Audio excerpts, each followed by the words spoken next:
Hello दोस्तों, good evening, नमस्कार। आप सभी का एक बार फिर से बहुत बहुत स्वागत है आप सभी के अपने यूट्यूब चैनल परीक्षा की शिक्षा में। उम्मीद करता हूँ, आशा करता हूँ आप सभी जो स्वस्थ हैं, कुशल मंगल अपनी तैयारी जो अच्छे और बढ़िया तरीके से कर रहे हैं। जो भी क्लास में फर्स्ट टाइम आए हैं, पहली बार है, नए हैं, जो को बताया हमारे जब आपकी बीएड प्रवेश परीक्षा 2025 की जो आपकी तैयारी साथियों रेगुलर बेसिस पे और डेली करवाई जाए, तो जिससे भी तैयारी पूरी करनी है, कंप्लीट करनी है, क्या कहेंगे, चैनल को जो है सब्सक्राइब करके हमारे साथ जुड़ जाएंगे। क्लास का समय देखिए, जीके जीएस की जो है सुबह 10 बजे, रीजनिंग की जो है दोपहर को 1 बजे, कला की जो है शाम को 4 बजे, हिंदी की जो क्लास है शाम को 7 बजे आपको हमारे चैनल पर देखने को मिलती है। आप सभी को इसी टाइम पर क्लासेस से जुड़ना है, तैयारी को पूरा कंप्लीट करना है, ठीक है। नीचे डिस्क्रिप्शन आप देखेंगे तो हमारे इंस्टाग्राम और टेलीग्राम का लिंक मिलेगा, तो आप हमें इंस्टाग्राम पे फॉलो कर लेंगे, टेलीग्राम से को ज्वाइन करें। टेलीग्राम से पर डेली बेसिस पे क्लास का अपडेट मिल जाएगा। बाकी जो एग्जाम का अपडेट आपको जो मिलेगा टेलीग्राम चैनल के माध्यम से मिलेगा, आप लोग टेलीग्राम चैनल को ज्वाइन करके रखिएगा, ठीक है। चलिए क्लास स्टार्ट करेंगे। पहला क्वेश्चन आपके सामने दिएगा, और क्लास स्टार्ट करने से पहले जिसने अभी तक क्लास को लाइक नहीं किया, क्लास को लाइक करेंगे। जिसने अभी तक चैनल को सब्सक्राइब नहीं किया, वो जो है चैनल को सब्सक्राइब कर हमारे साथ जुड़ जाइएगा, ठीक है। चलिए क्लास स्टार्ट करेंगे। पहला क्वेश्चन है 76 नंबर, निम्न में से कौन सा शब्द आपका स्त्रीलिंग है? उपहार, ग्रंथ, मस्तक, रचना। इन चारों में से कौन सा शब्द आपका स्त्रीलिंग लग रहा है? तो रचना। रचना देखिए, आपका पढ़ने से आपको पता चल जाएगा कि रचना जो है आपका स्त्रीलिंग वाला शब्द हो जाएगा, ठीक है। उपहार, ग्रंथ तथा मस्तक आपका पुल्लिंग शब्द है। अगला क्वेश्चन आपका है 77 नंबर, ध्यान से देख के उत्तर देंगे। शीला अपने कपड़े स्वयं धोती है, रेखांकित शब्द सर्वनाम शब्द का उचित भेद है क्या? तो स्वयं आपका जो आता है साथियों निजवाचक सर्वनाम के अंतर्गत आता है, ठीक है। ऑप्शन नंबर जो बी दिएगा आपका राइट आंसर। स्वयं शब्द आपका निजवाचक सर्वनाम है। क्लियर सही को? जो शब्द कर्ता स्वयं अपने लिए यूज करता है वो आपका सर्वनाम निजवाचक सर्वनाम के अंतर्गत आ जाएगा। गोदान किसका उपन्यास है? ये तो फेमस है, तो इसका आंसर सभी को आना चाहिए। गोदान किसका उपन्यास है? तो आपका राइट आंसर हो जाती है मुंशी प्रेमचंद का। ऑप्शन नंबर जो बी दिया गया है आपका राइट आंसर होगा, ठीक है। गोदान के रचनाकार आपके कथा सम्राट मुंशी प्रेमचंद है, ठीक है।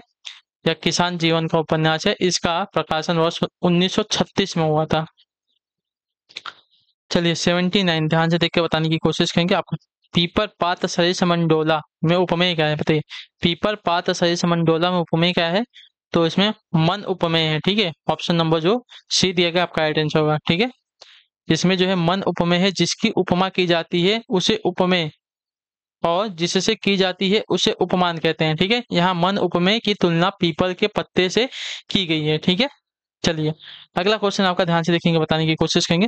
80 नंबर, कौन सा रस नहीं है इसमें से? ठीक है, हास्य, भयानक, व्यंग्य और रौद्र, इन चारों में से कौन सा रस नहीं है? तो व्यंग्य आपका एक रस नहीं है। ऑप्शन नंबर जो सी दिया गया आपका राइट आंसर होगा, ठीक है। रस का प्रकार नहीं है व्यंग्य। शेष तीनों आपके हास्य, भयानक और रौद्र आपके रस के प्रकार है। अगला क्वेश्चन है 81, 81 नंबर, वह स्त्री जिसका पति परदेश यानी कि विदेश गया हो, वाक्य के लिए एक शब्द क्या हो जाएगा? तो वह स्त्री जिसका पति परदेश यानी कि विदेश गया हो, वाक्य के लिए एक शब्द आपका क्या हो जाएगा? तो आपका राइट आंसर साथियों प्रोसित पति का। ऑप्शन नंबर जो सी दिया गया है आपका राइट आंसर होगा, ठीक है। क्लियर सको? वह स्त्री जिसका पति परदेश यानी कि विदेश गया हो, वाक्य के लिए सही शब्द आपका हो जाएगा प्रोसित पति का, ठीक है। और जिसका हाल ही में विवाह हुआ हो उसको नवोड़ा कहते हैं, ठीक है। क्लियर सको इसका? जिसका हाल ही में विवाह हुआ हो उसको नवोड़ा कहते हैं। और जिसका पति विदेश जाने वाला हो, ठीक है, जिसका पति विदेश जाना है उसको प्रत्यस्त पति का कहते हैं, ठीक है। प्रत्यस्त पति का, ठीक है। और जिसका पति विदेश से आने वाला हो उसको आगत पति का कहते हैं, ठीक है। अगला क्वेश्चन आपका 82 नंबर, निम्नलिखित समास विग्रह को अन्य किस नाम से जो है संबोधित किया जाता है? पद्म आसन है जिसका, पद्मासन, पद्म आसन है जिसका अर्थात लक्ष्मी जी की बात हो रही है, तो यहाँ पे आपका बहुब्रीहि समास का उदाहरण हो जाएगा, ठीक है। ऑप्शन नंबर जो सी दिया गया लक्ष्मी आपका पद्म आसन है जिसका अर्थात लक्ष्मी, लक्ष्मी जी का एक नाम पद्मा भी है, ये आपका बहुब्रीहि समास का उदाहरण है, ठीक है। अगले क्वेश्चन की तब बढ़ेंगे, आपका है 83, 83 नंबर, आदर का निम्न में से सही विलोम शब्द बताइए, ठीक है। आदर का विलोम शब्द क्या हो जाएगा? तो आदर का विलोम आपका निरादर हो जाएगा, ठीक है, निरादर। ऑप्शन नंबर डी आपका आंसर हो जाएगा, ठीक है। आदर का विलोम आपका निरादर से है। अगले क्वेश्चन की तरफ बढ़ेंगे, 84, 84 नंबर है, मिट्टी का तत्सम शब्द क्या हो जाएगा? तो मिट्टी का तत्सम का मृतिका होता है, ठीक है। ऑप्शन नंबर ए आपका आंसर होगा, मिट्टी का तत्सम शब्द का मृतिका, मृतिका। अगला क्वेश्चन आपका है 85 नंबर, जासूसी, तिल्ली समी आदि साहित्य में कौन सा रस होता है? बताइए। जासूसी, तिल्ली समी आदि साहित्य में कौन सा रस होता है? तो इन सब में आपका रस होता है अद्भुत रस। ऑप्शन नंबर डी राइट हो जाएगा। ठीक है, क्लियर। तो जो आपका दिया गया है डी वाला ऑप्शन आपका राइट आंसर है। चलिए 86 86 नंबर, जिसे काटा ना जा सके इसके लिए एक शब्द निम्न में से क्या हो जाएगा? जिसे काटा ना जा सके ना, तो जिसे काटा ना जा सके तो उसके लिए एक शब्द का हो जाएगा अकाट्य। ऑप्शन नंबर सी वाला राइट होगा। ठीक है, जिसे काटा ना जा सके उसके लिए एक शब्द का अकाट्य होता है।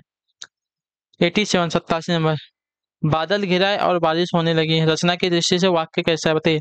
बादल घिर आए और बारिश होने लगी, रचना की दृष्टि से कैसा वाक्य है?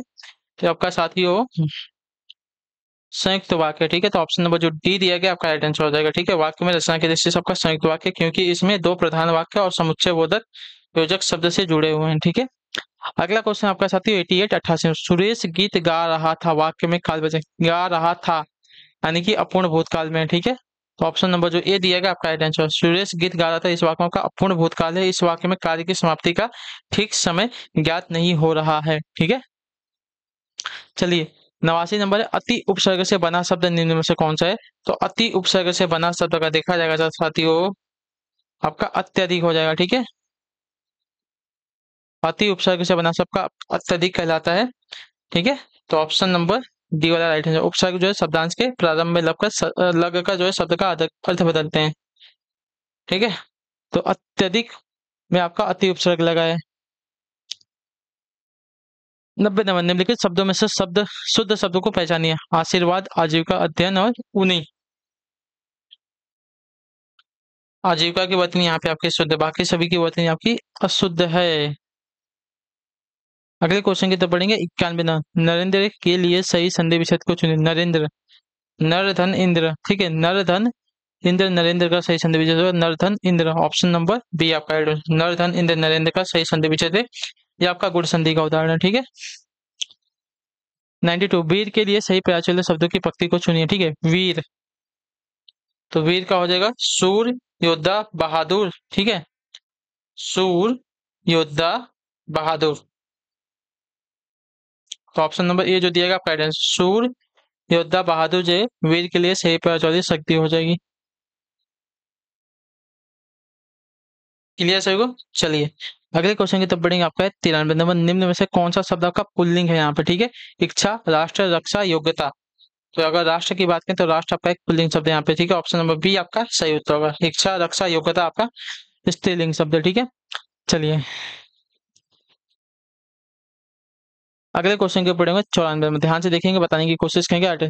उस काल मारे क्रोध के तन कांपने, उनका लगा मानो हवा के जोर से सोता हुआ सागर जगा। उपयुक्त पंक्ति में कौन सा अलंकार है?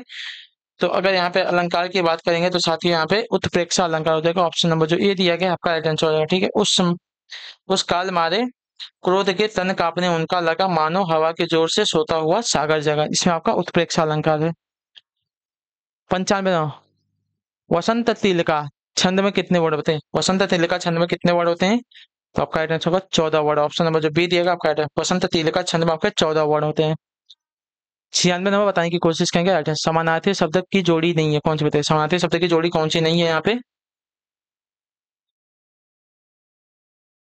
तो सुमन का पुष्प समानार्थी है, चारपाई का खटिया समानार्थी है, पाठशाला का विद्यालय। निशा का निशाचर नहीं है। ठीक है, निशा का रात होता है, रजनी होता है। निशाचर आपका राक्षस का होता है प्रयोज्य शब्द। ठीक है, निशा का रात हो जाएगा, निशाचर का राक्षस हो जाएगा। तो आपका समानार्थी शब्द का जोड़ा नहीं है। ठीक है, अगला क्वेश्चन आपका 97, बिल्ली के गले में घंटी बांधने के अर्थ का उचित विकल्प बताना है। ठीक है, तो बिल्ली के गले में घंटी बांधने के लिए उचित अर्थ हो जाएगा आपका अपने को संकट में डालना। ठीक है, अपने को संकट में डालना, तो ऑप्शन नंबर बी जो दिएगा आपका राइट आंसर होगा। ठीक, क्लियर होगा इसके बाद अपने को संकट में डालना, बिल्ली के गले में घंटी अपने को संकट में डालना। चलिए 98 है, श्री चंदावली नाटक के रचयिता बताइए। श्री चंदावली नाटक के रचयिता कौन है? तो श्री चंदावली नाटक के रचयिता की अगर बात की जाएगी तो आपका राइट आंसर भारतेंदु हरिश्चंद्र हो जाएगा। ठीक है, ऑप्शन नंबर सी राइट होगा। अगले क्वेश्चन की तरफ बढ़ेंगे। 99 इनमें से कौन सा शब्द आपका गार प्रत्यय से बना शब्द होते हैं? इनमें से कौन सा जो है गार प्रत्यय से बना शब्द है? मदद, मददगर, कमगर, मददगार। देखिए गार प्रत्यय इसमें मददगार में लगा है, तो ऑप्शन नंबर बी आपका राइट आंसर हो जाएगा। ठीक है, 100 नंबर है, अथवा व्याकरण की दृष्टि से क्या है बताइए? अथवा जो है व्याकरण की दृष्टि से क्या है? तो अथवा जो है वाक्य की दृष्टि से अगर देखा जाएगा साथियों, तो आपका एक अव्यय हो जाएगा। ठीक है, समुच्चय बोधक अव्यय, तो ऑप्शन नंबर जो डी दिएगा आपका राइट आंसर हो जाएगा। अथवा शब्द वाक्य की दृष्टि से अव्यय यानी कि समुच्चय बोधक अव्यय है, यह वाक्य में विभाजक का कार्य करता है। ठीक है, चलिए तो इसी के साथ जो आपकी क्लास है आज की यहीं पे पूरी हो गई, कंप्लीट हो गई। आई होप कि आपको क्लास जो है अच्छी लगी है, पसंद है तो क्लास को लाइक कर दीजिएगा, चैनल पे पहली बार है चैनल को सब्सक्राइब कर दीजिएगा, और अपना जो फीडबैक है क्लास का नीचे कमेंट में बता के जाइएगा। हम आपसे मिलेंगे आपकी अगली क्लास में, तब तक के लिए टाटा बाय बाय, जय हिंद जय भारत। आपसे क्लास से जुड़ने के लिए बहुत बहुत ही धन्यवाद साथियों।